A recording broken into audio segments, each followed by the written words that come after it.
तो भाई आपको इस वीडियो में हम बता दें कि खेसारी लाल यादव का एक बहुत ही बड़ा मूवी, बहुत ही धमाकेदार मूवी राजा राम मूवी का कल टीजर आ रहा है मेरे भाई। और टीजर कल आएगा सुबह 7 बजे। और इसका ही प्रमोशन में खेसारी लाल यादव जोर तोर से मेहनत कर रहे हैं। देखिए यहाँ पे धनुष चलाने का एक्टिंग कर रहे हैं खेसारी लाल यादव। और देखिए कितना जोरों शोर से यहाँ पर राम राम का नाम लिया जा रहा है मेरे भाई।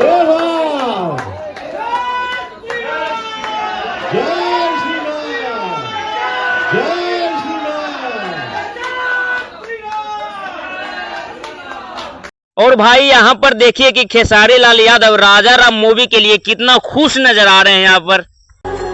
हो जन्म जन्म की खोज बता। और इसी इवेंट में खेसारी लाल यादव इतना खुश है कि जोरदार तड़का लगाते हैं, नोट बरसेला तोहरा नथुनिया पर्व लगाना पर।